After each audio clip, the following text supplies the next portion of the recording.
તો હાલો મિત્રો બધાને જય માતાજી, જય દ્વારકાધીશ। તમે બધા મજામાં જશો। અને જો આપણે આવી ગયા છીએ સતરંગ તો જો આ રીતનું નાળિયેર ને એવું પ્રસાદી ને એવું બધું વેચવાનું ચાલુ છે। અને આ બાજુ જો ભાવિ ભક્તો બધા દર્શન કરવા આવેલા જાય છે મંદિર તરફ। તમે પણ જોઈ શકો છો, તમે સતરંગ આવેલા જ હશો। અને આ બાજુ જો બધું આ મંડપ ને એવું બધું રહ્યું, ત્યાં કણે આપણે પ્રસાદી લેવાનું સ્થાન છે। તો જો બધા મિત્રો આ રીતનું બધું છે। અને આજે છે ભાદરવી બીજ, એટલે કે અષાઢી બીજે આવો તો પણ મેળો હોય, પણ અત્યારે ઓછું પબ્લિક હોય મિત્રો। તો આ રીતનું છે બધા, જોવો તમે આ રીતનું બધું સરસ મજાનો બગીચો પણ છે।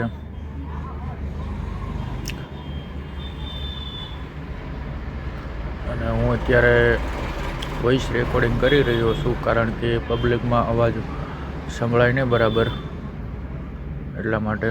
તો જો આ રીતનું છે બધું મંદિરે, જો આપણે દર્શન કરવા આવેલા જઈએ છીએ।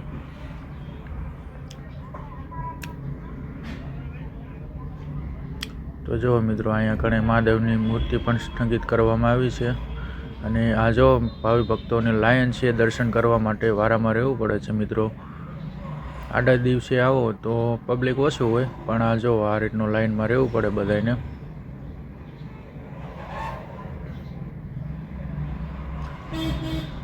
લગભગ 100 જેટલા માણસો હશે। જો આ રીતનું છે બધું રિએક્શન,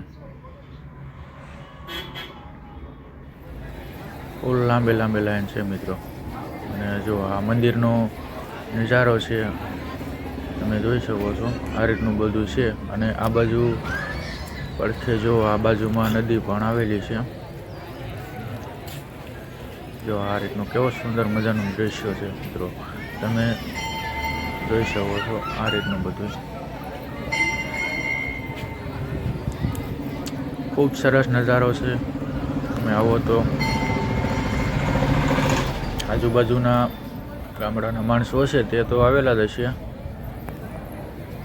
સતરંગ રામદેવ પીરનું મંદિર જોઈ શકો છો મિત્રો।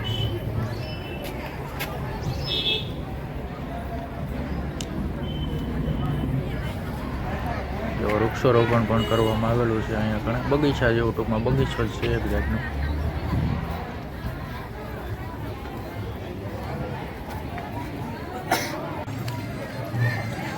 જો મિત્રો આપણે આવી ગયા છીએ મેળામાં પબ્લિક જોવો તમે આ રીતનું છે બધું। અને અવનવા ફેરિયાઓ જેમ કે બધી વસ્તુ વેચવા આવતા હોય।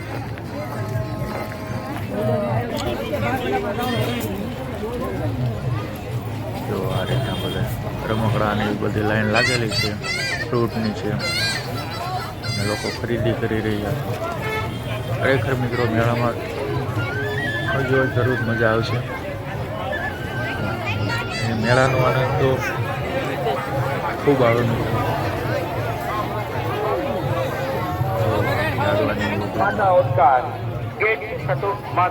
રમકડાવાળા પણ, ચશ્મા ને એવું બધું પણ મળે છે મેળામાં। ટૂંકમાં તમારે જે જોઈએ એ વસ્તુ મળી રહે।